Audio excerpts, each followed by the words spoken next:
Welcome to the first ever Young's double slit experiment problem on this channel. I got two problems for you guys today. We'll see if we can hit both of them in this singular video. We'll start with one, but I do want to read both right now, just so you guys can think about both as we're solving and learning about Young's double slit today. So problem 10 from chapter 37, light with wavelength 442 nanometers passes through a double slit system that has a slit separation d equals 0.400 millimeters. Determine how far away a screen must be placed so that dark fringes appear directly opposite both slits, with only one bright fringe between them. Okay, that second sentence was pretty solid. It pretty much explains a lot of the stuff you need to know about the Young double slit experiment, and I'll share with you whatever I kind of know about it today, and we'll solve this problem together. And this problem, number 10, is a solid problem. We'll use the main Young double slit equation here, and you'll see how the whole thing works. But this problem 6 is a little bit more interesting. It basically asks you to explain why the following situation is impossible. They put it in italics here. So I'm going to read out the situation. It's going to sound a lot like problem 10, but in problem 10, we're asked for a number. Determine how far away a screen must be placed. So that is a distance in units of meters or centimeters, whatever. As long as we find that number and just write it and put a box around it, we will answer number 10. But number 6 is a little different. We need to explain why the following situation is impossible. So some kind of word, sentence, paragraph, whatever. Let's read it out. Two narrow slits are separated by 8 millimeters in a piece of metal. A beam of microwaves strikes the metal perpendicularly, passes through the two slits, and then proceeds toward a wall some distance away. You know that the wavelength of the radiation is 1.00 centimeters plus or minus 5%, but you wish to measure it more precisely.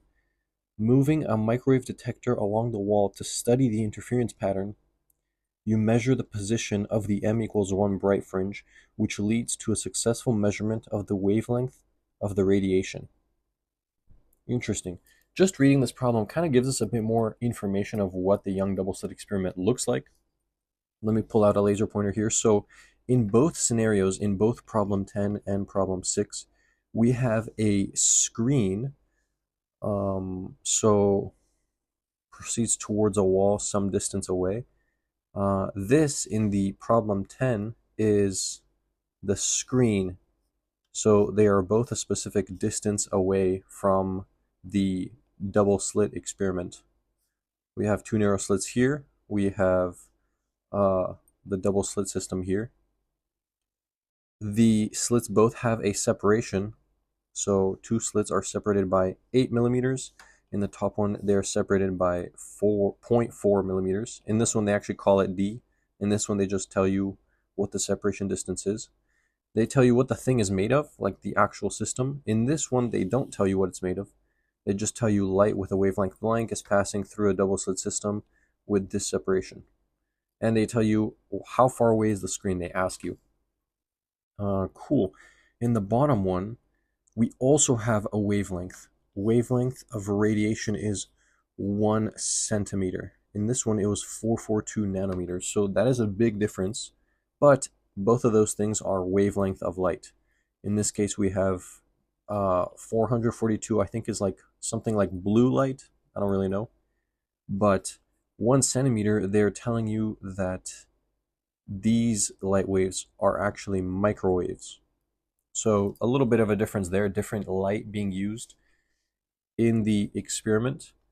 And in this one, they actually give you a little more information down here at the bottom.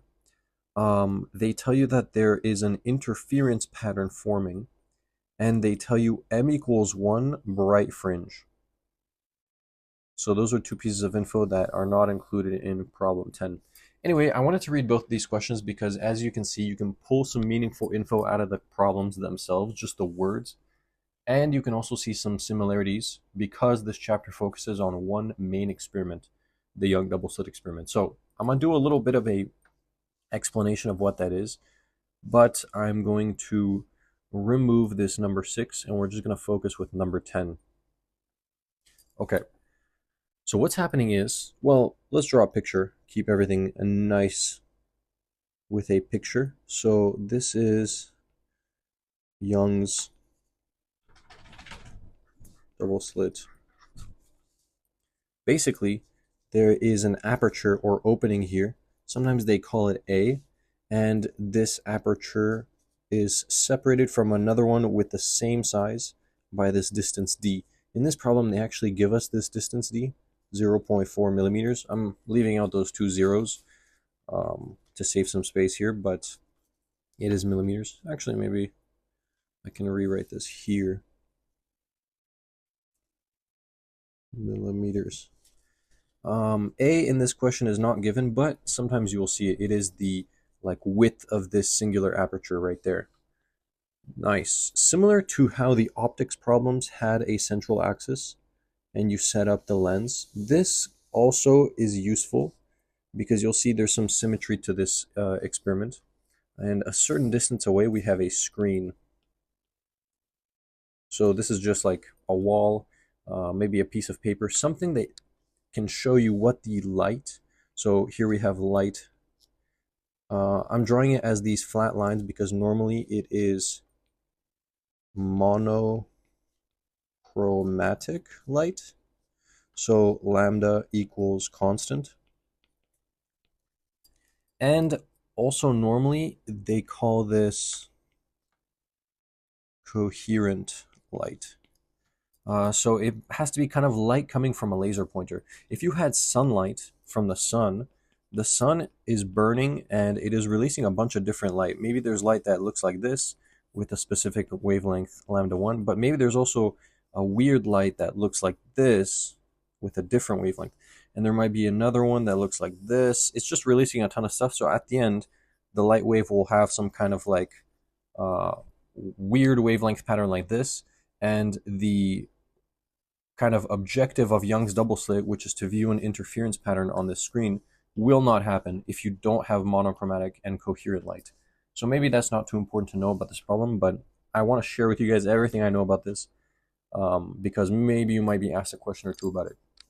Okay, this distance from the screen, let's use a different color here, maybe this orange. This we can call capital L equals, we don't know, but this is distance to screen. And this is important to draw because that is straight up what the question is asking us. Determine how far away a screen must be placed to blah, blah, blah. So we don't know this number and we need to find it. Nice. What we do know, though, that I haven't written down is the wavelength of light, which is 442 nanometers. Let me draw it like this. All right. Is there any other numbers that we know or any other information? So determine how far away a screen must be placed so that dark fringes appear directly opposite both slits with only one bright fringe between them. So what they mean by bright fringe and dark fringe is, just like how you saw in problem 6, the words, let me write them actually here in a interesting color.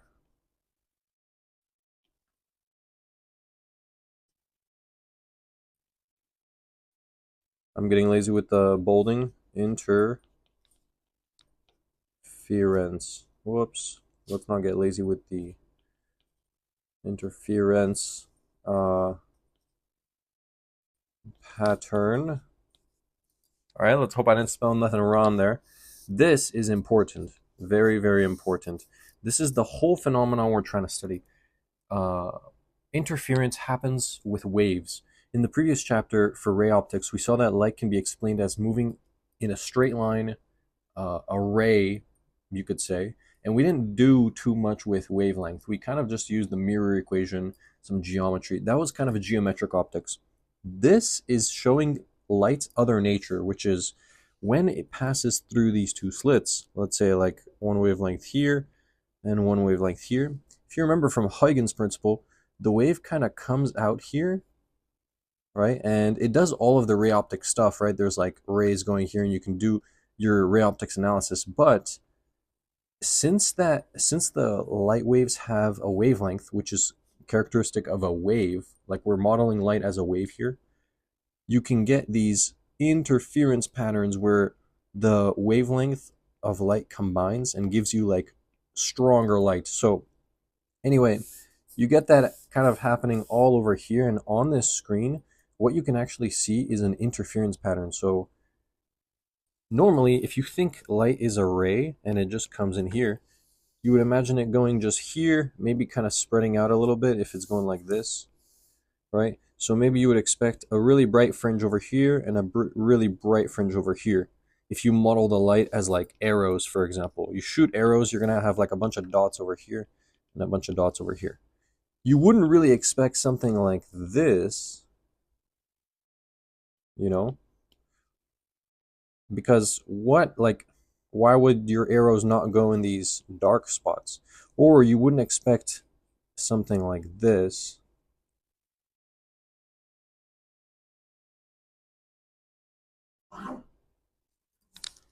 Hey, you would not expect an interesting pattern of like arrows and stuff that look like this, right? This is kind of crazy. So this is very, very characteristic of the nature of waves. And what we have here normally in a young double slit experiment is some kind of diffraction pattern, or sorry, my bad, I'm skipping ahead a little bit. Diffraction is a word that you kind of hear often associated with this chapter, but right now we're just talking about interference patterns. So this stuff here happens because light is interfering with itself, and it's creating spots of constructive interference and destructive interference. So where there's destructive interference, light waves perfectly cancel each other out. So maybe something like this is happening and you're getting no light intensity. Those are in these dark bands here. So that is a dark fringe, they call it. Fringe because it's kind of like the fringes of a comb. I'm not too sure. But anyway, there's also these bright spots, which you call bright fringes. And you can see that in the problem here. Dark fringes and one bright fringe between them. So the pattern that we actually see is we have one bright fringe here, one here, and we don't really know what it looks like. I'm kind of just telling you the general theory. You'll see as you do these problems that you could have many, many different types of interference patterns forming on this screen, depending on how you set up little parameters of the experiment. So what this problem is telling us is that, well, we need to figure out how far away the screen is. We need to figure out this L. But it's asking us, how far away is this so that we get a specific interference pattern which has dark fringes appearing directly opposite both slits with only one bright fringe between them. So that's why I drew this central axis over here, because you can see the fringes or the slits from the young double slit apparatus are over here. If we draw a straight line parallel to the central axis all the way across, we see this lands right in the middle of a dark fringe. Same thing over here, right in the middle of a dark fringe. This is exactly what the problem is telling us. The dark fringes appear directly opposite both slits, and it has one bright fringe between them. So this is the singular bright fringe between these first dark fringes, right? Because imagine we could have more bright fringes here, and still this dark spot appear directly across this, and this dark spot appear directly across this. But they don't want this. They want it so that we just have one bright spot right here, the next bright spot here, the next one here, and so on and so forth. But the first two dark spots appearing in line, I mean, I'm not drawing it too perfectly here, but exactly in line with where these slits are. And that's useful because we actually know how far apart these slits are. That is a known parameter. So this distance, we want that same distance to be between these two dark fringes. Does that make sense? So you kind of have to like make sense of that in your own head by reading the problem. And that's why I chose this problem. It's a little bit deceptive. They kind of hide some information in here. Anywho, we're still not done yet. I have yet to introduce the equation that'll help us with this problem, because notice it is not anywhere in this question. They just give us this question. By the way, all of this stuff I'm straight up pulling out of my ass, but That is why you kind of learn a little bit of the theory and then you hop onto a problem. And if the problem confuses you, you go back to the theory and kind of refresh and optimize like that. So anywho, we have an interference pattern, and we found out that these fringes here should be a distance, this distance here, in the middle of the first dark fringe should be d is equal to 0.2 millimeters. And same thing here. So this distance here, d equals 0.2 millimeters, right? Because this distance is the same as this distance, which we said was 0.4 between both of them. So if you divide this by 2, you get 0.2 millimeters, and you get, boom, one of these is 0.2, boom, another one of these is 0.2. And we get this from the problem setup. Okay. Now I'm going to introduce to you guys the equation. So there's two kind of equations that we need to use. One is for locating bright fringes. So that's one equation. And another one is for locating dark fringes. You only need to use one of these to solve the problem, but I want to introduce both because you can see they're pretty similar. So both have a d sine theta, but this one is theta bright for the bright fringes, and this one is theta dark for the dark fringes. On this side of the equation, we have m lambda. On this side of the equation, we have m plus 1/2 lambda. Interesting. Okay, so this d here we have seen before. It is the d which separates the two slits from the Young double slit experiment. Okay, so that is the d over here. Sine theta I will get to in just a second. Lambda, which appears in both equations, we have also seen. That is literally just the wavelength of light that is passing into the Young double slit experiment. Nice. This m and this m plus 1/2 we have not seen in the problem yet, and I'm actually going to introduce them to you guys right now. It's what we call the fringes in the interference pattern. So this is the central fringe, the central bright fringe. We call this one m equals 0, the 0th order bright fringe. This one, it is the first one. We call that m equals 1. This one would be m equals 2, and so on and so forth, all the way to, normally, I mean, it is technically infinity, but as you can see, as you'll see later with the diffraction patterns, the intensity decreases, if I'm not mistaken. So anywho, we have the same pattern, symmetric on the other side, except since these are below the central axis, we call them -1 and -2, and so on, all the way to -infinity. So m is the order of the bright fringes. That is, of course, for this mth order bright fringe. And for this guy, it is the mth order dark fringe. This is a little confusing to me. I haven't really done a dark fringe problem, so I need to double check this, because what I'm saying over here, there might be some nuances and mistakes with it. As you'll see, this problem here, we will use this equation, and everything I'm telling you here makes sense with the interference pattern. The only thing is, when you plug in this plus 1/2, as you can see, the equations are identical, except I labeled this theta different than this theta, and here the m is being added to 1/2. So what I'm confused about is, this is a dark fringe, this is a dark fringe, and so on and so forth. So there's m equals some dark fringe, m equals another dark fringe here. Maybe this is 2, and maybe this is 1, and maybe this one is the third dark fringe, right? So if you want to locate the location of this dark fringe, 2, you plug in m equals 2 here. 2 plus 1/2 in order to get this whole thing gives you whatever, multiplied by this. I'm not too sure if that's how it works, because if this is the first dark fringe. Oh, I guess it makes sense. This is the minus first dark fringe, right? Because there's no 0th dark fringe. We have even kind of symmetry of dark fringes. That's not the same for the bright. This bright is the 0th one. It doesn't have like an opposite. This one is directly opposite to this one, -1, 1. This one is directly opposite to this one, -2, 2.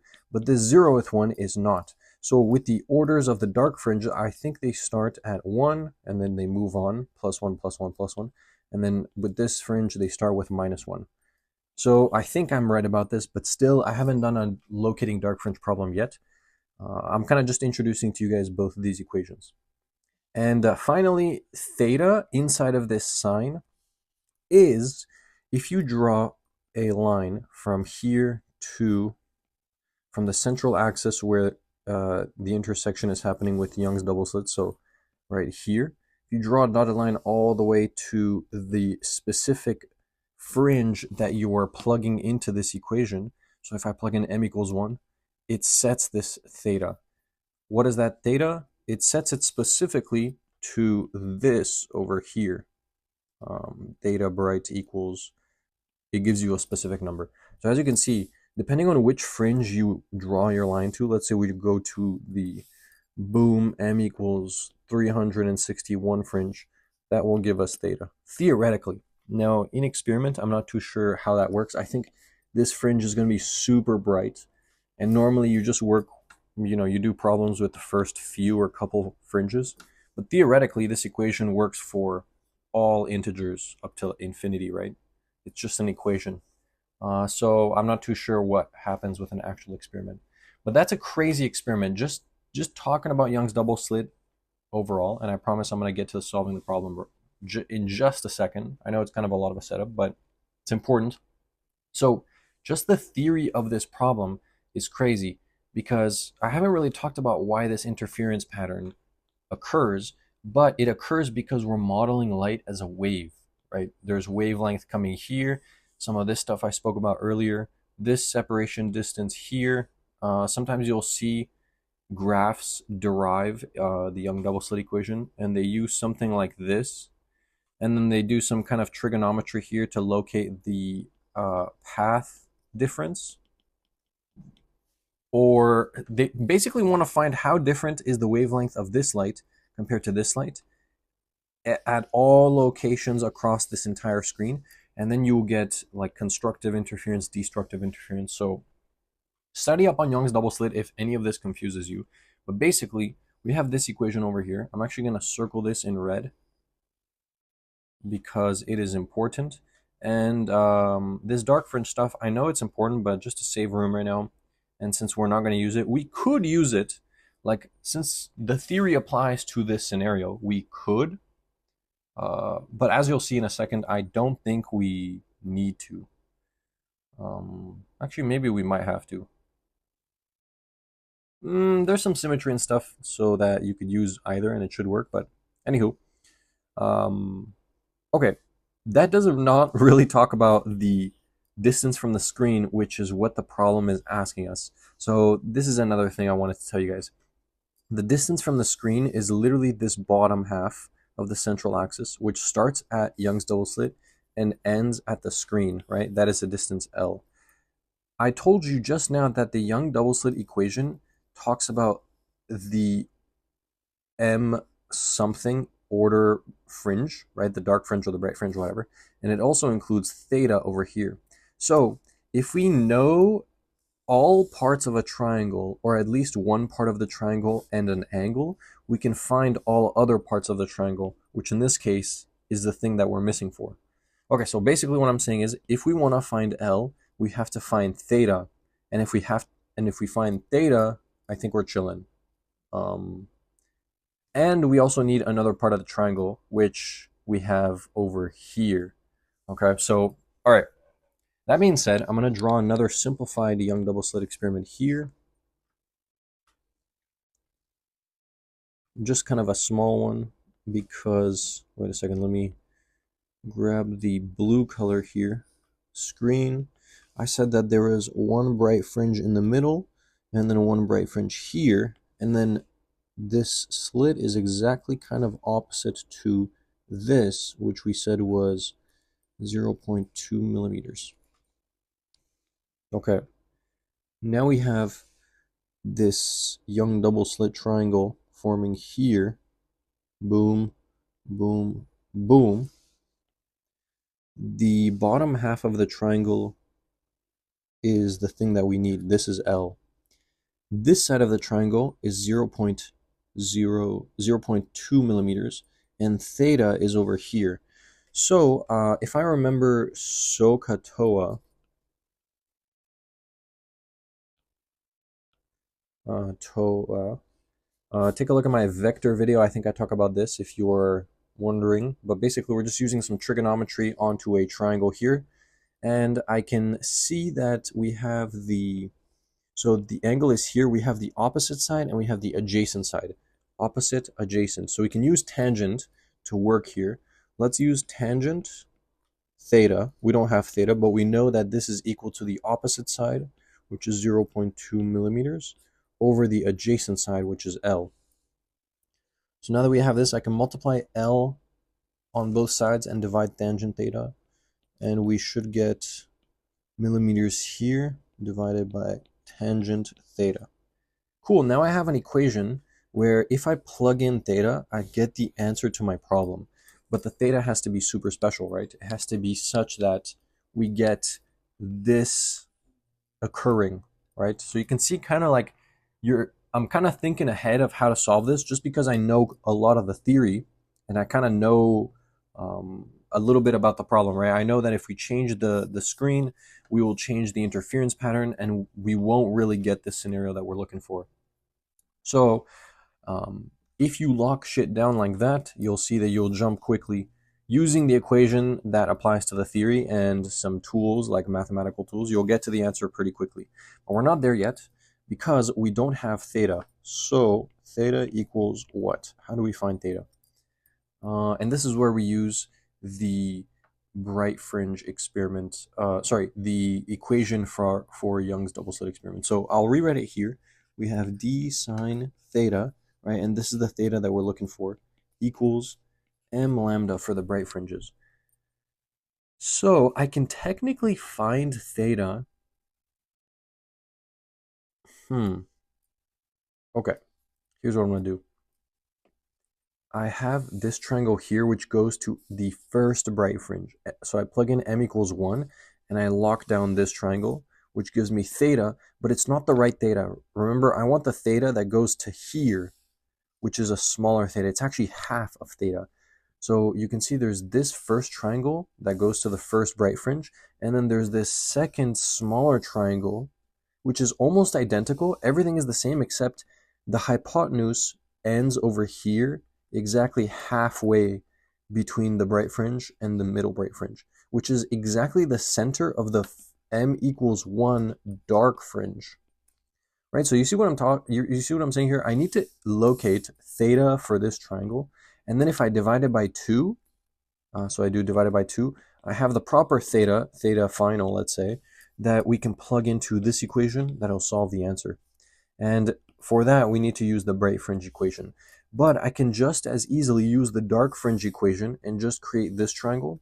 And then I don't have to divide by 2. I could just plug this theta directly into this equation, and I should get the same answer. If you guys want, we can use both the bright fringe equation and the dark fringe equation and see if they give us the same answer, right? Because at the end of the day, we need to get the same answer using both equations.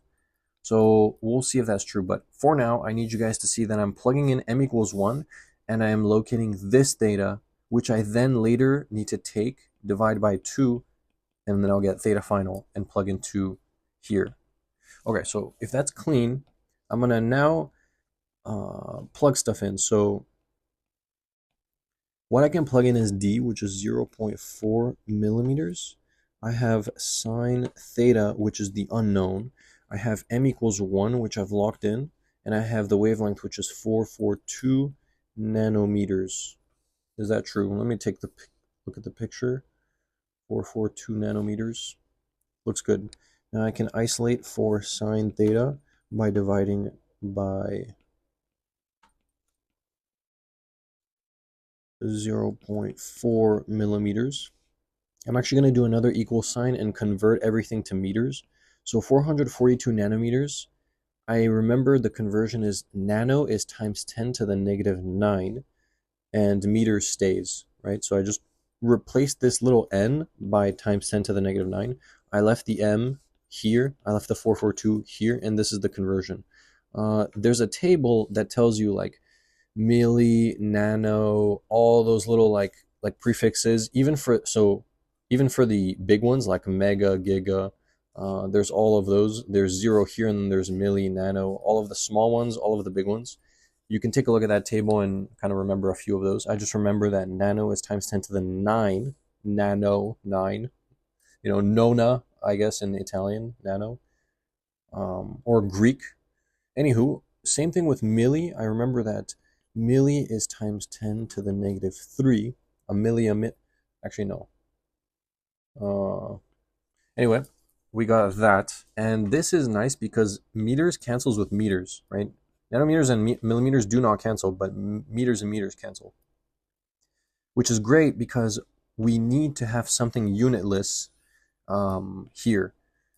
Sine theta spits out stuff that does not have units. So that's a way of making sure your math is good. Anyway, to further isolate for theta, let me just change my color here. Theta is equal to sine inverse of 442 times 10 to the negative 9 divided by 0.4 times 10 to the negative 3. And this is just a number. We can plug this into a calculator.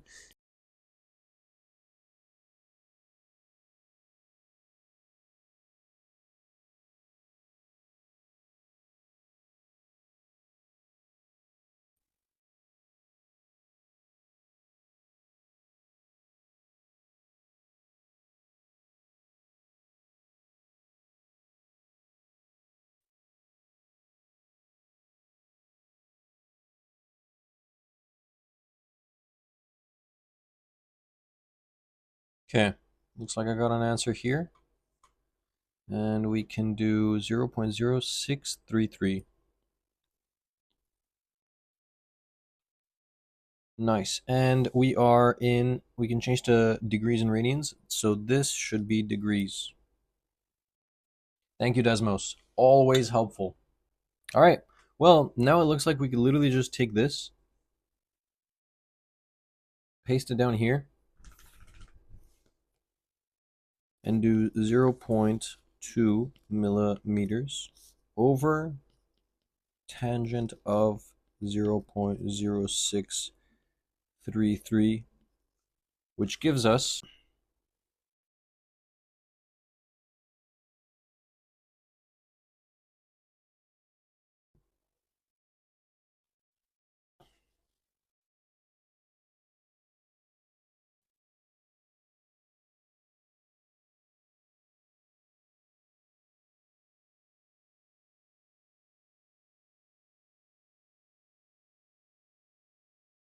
okay, 181.029.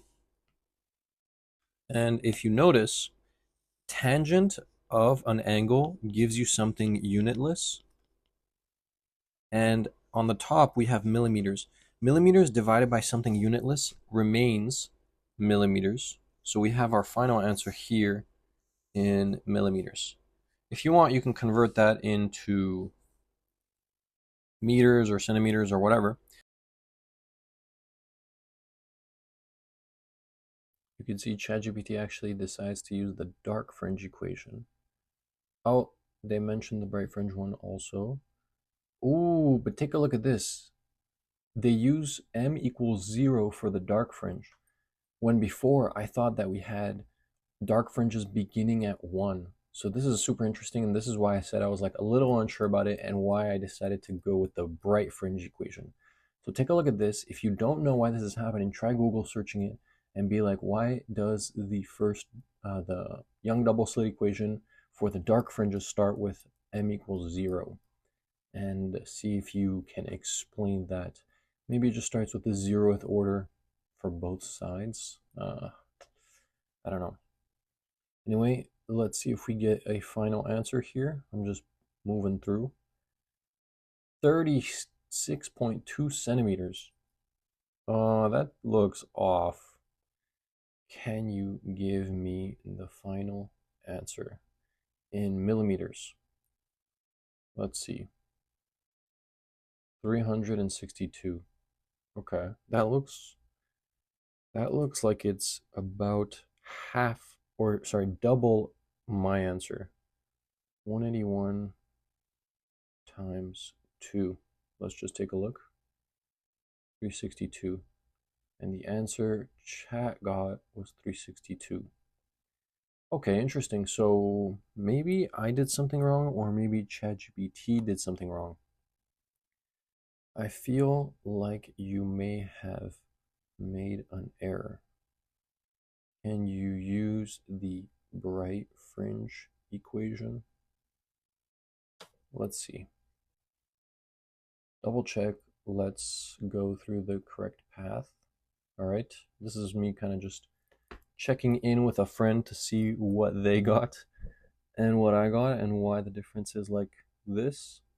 So let's zoom through and see if they got a different answer. Interesting.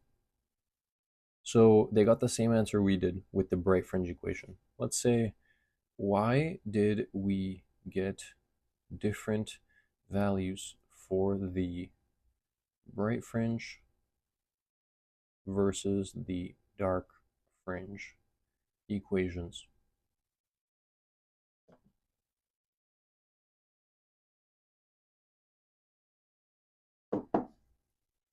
Okay, it tells us some differences between the bright fringe and dark fringe. But I think it's a little bit confused here. Interpretation. The problem states only one bright fringe appears between the two dark fringes opposite each slit. If we use the dark fringe equation, we assume the first bright fringe is located at the slit positions, which led to an incorrect assumption. Instead, using the bright fringe equation correctly accounts for the condition that the first bright fringe is exactly halfway between the dark fringes. Okay, interesting. Why the dark fringe approach gave 362 millimeters when we incorrectly assumed that the dark fringes are directly at the slits? We solved for L using the dark fringe equation, which doubled the actual result. I don't know about that. I mean, it makes sense, but like, who's right then? What if we're wrong with the 181 millimeters and the 362 is actually correct? The correct approach was to center the first bright fringe between the dark fringes. Final conclusion. The correct answer is L equals 181 millimeters, obtained from the bright fringe equation because the problem is best analyzed using the position of bright fringes. The error in the first approach came from misinterpretation condition of the dark fringes are directly at the slit positions. Great thinking on your part. You caught an important inconsistency. Wait, what if I'm wrong and the correct answer is the one using the dark fringe equation? You're asking the right questions. Let's analyze, take a step back and carefully analyze which equation is the correct one. Okay. There are two first order dark fringes, exactly one bright fringe is between them.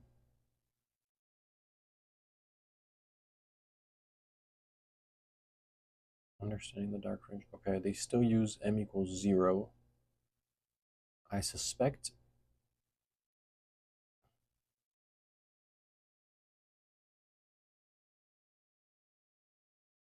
see, ChatGPT now says that the correct answer is 362.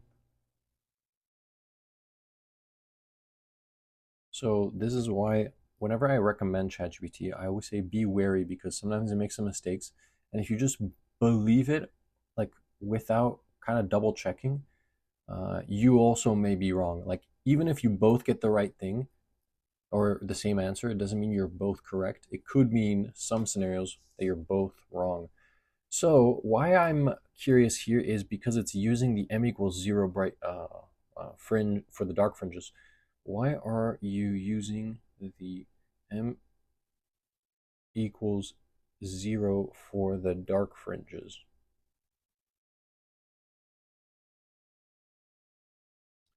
It was my assumption that the dark fringes start with m equals, let's do plus or minus 1, because there is no central dark fringe.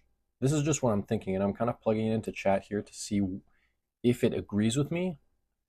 You're absolutely right to question that. Let's go through it carefully and see why you should use m equals plus minus for the dark fringes, not m. Okay, maybe it forgot 1 and 0 there. Oops. So, oh my goodness, my phone is geeking. 1 second.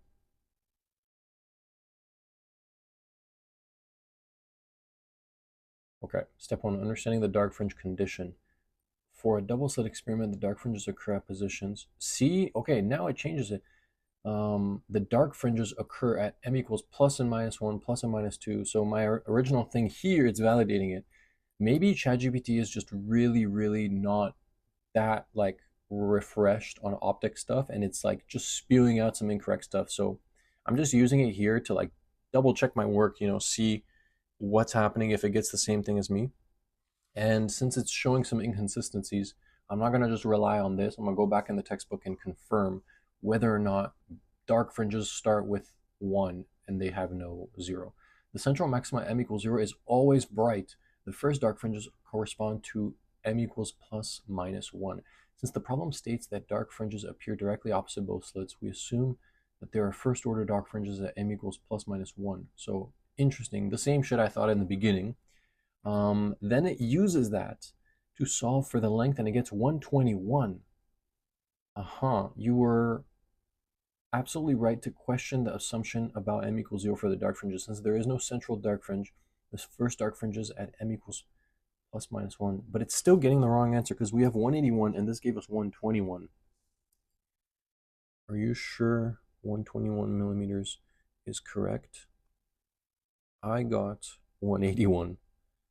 All right, let's see what it says to this.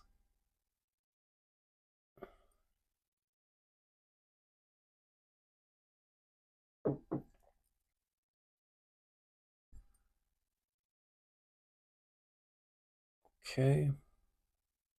I'm kind of just zooming through. I'm not really looking at stuff. Okay, got 181 here. You're absolutely right. My earlier calculation had a mistake. All right, so I think that's enough ChatGPT. As you can see, it can get us the wrong answer, and then if you prod and poke at it, it can give you the same answer that you got. So, apparently, this is the right answer. I don't really want to go through using the dark fringe equation and locating it, but I think it is a good problem if you guys want to do it. So what I did was just use the bright fringe equation, plug in m equals 1. And the reason that was the case is because I was unsure if this was the m equals 0 or the m equals 1 for the dark fringe equation. I saw that ChatGPT had the same uneasiness, and it actually used m equals 0, and it got an incorrect answer and said that it thought it was right. So I just said, let me avoid all that confusion and use the bright fringe equation, and I got 181. Then ChatGPT got 121. I asked it again what it do, and it said 181 is correct. So I would say try the same thing, use the dark fringe equation, and see if you get the same answer here. I'm going to see if I can find a solution manual to this book and post what the answer is. And this is going to be post-production. If it is not the same as 181, then thank you for watching this video. I really hope that you try it out on your own and see where the difference between this answer and the accepted answer is. But if it turns out to be the same, thank you again for watching. I hope you learned something. I'm going to quickly post this second problem as well. And why I'm posting is probably because I find it really interesting. I might do it in the follow-up video. And if you have any questions about this, just go through the chapter 37, take a look at some interference pattern stuff related to light, take a look at some young double slit problems, and Yeah, YouTube and Google and ChatGPT are your best friend. Just always question it and cross reference your stuff. Thanks for watching. Peace out.